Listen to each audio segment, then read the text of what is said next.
അതിജീവനത്തിന്റെ യാത്രയിലേക്കുള്ള പാതയാണ് ഇനി ചൂരൽമലക്കാർക്ക് മുന്നിലുള്ളത്.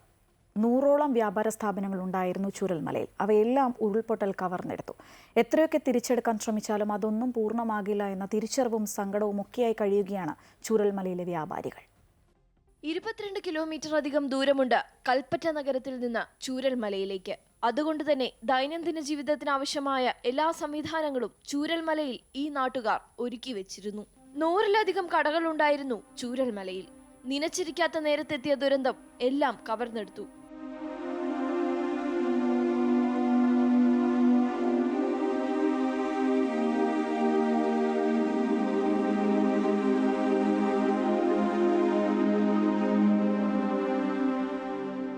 ഇതെല്ലാം ഇനി എങ്ങനെ തിരിച്ചു പിടിക്കുമെന്നറിയാതെ നിലച്ചു നിൽക്കുകയാണ് വ്യാപാര സമൂഹം. 8 മണി ഒക്കെ ഇവിടെ എത്തിക്കഴിഞ്ഞാൽ പിന്നെ ഞങ്ങൾ രാത്രി പോകുന്നത് 9:30, പിന്നെ 9 മണി 9:30. അത്ര സമയം ഞങ്ങളിവിടെ ഈ നാട്ടുകാരായിട്ടാണ് ഞങ്ങൾ ബന്ധപ്പെട്ട് ഇവിടെ ഇരിക്കുന്നത്. ഞങ്ങൾ ഒരുപാട് സുഹൃത്തുക്കൾ, എൻ്റെ ഒപ്പം പഠിച്ച ഒരു 4 പേര് അവരെ ഫാമിലി മൊത്തം ഇതിൽ പോയിട്ടുണ്ട്. ഒരുപാട് ബന്ധുക്കാർ പോയിട്ടുണ്ട്. അപ്പോൾ ഇനി നമുക്ക് എന്ത് എന്നുള്ളത് വലിയൊരു ചോദ്യചിഹ്നമാണ്.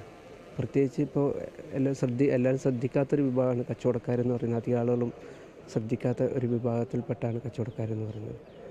അപ്പോൾ പിന്നെ എന്ത് ചെയ്യുന്നുള്ളത് ഒരു നന്മകളാൽ മാത്രമല്ല ലോണുകളാലും സമൃദ്ധമാണ് നാട്ടിൻപുറങ്ങൾ. ഈ ചെറിയ കടകൾ ഈടുവെച്ച് വായ്പയെടുത്ത് ജീവിതം മുന്നോട്ട് കൊണ്ടുപോയിരുന്നവരാണ് ഇവരിൽ ഏറെയും. അതുകൊണ്ട് തന്നെ വായ്പയെടുത്തവരുടെ തിരിച്ചടവുണ്ടാക്കുന്ന പ്രതിസന്ധി ചെറുതല്ല.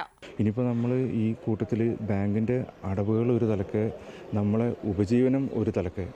ഇതിലിപ്പോൾ ഈ ഒരു മാസം പകുതിയാകുമ്പോഴത്തോളം ബാങ്കിൻ്റെ അക്കൗണ്ടിൽ നേരിട്ട് പിടിക്കേണ്ടത് വരും. അതേപോലെ തന്നെ വിളികൾ വരും.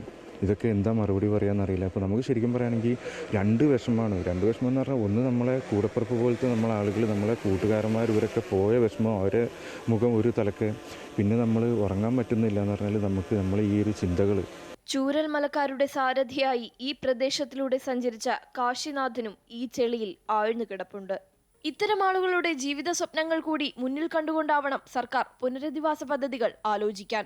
ഈ കടയോരങ്ങളിൽ ചാരി നിന്നും കുത്തിയിരുന്നും കഥകളും കാര്യങ്ങളും പറഞ്ഞവരുടെ ഒരുപാട് ഓർമ്മകൾ വരും കാലങ്ങളിലും നിലനിൽക്കും. അമൃത ന്യൂസ്, വയനാട്.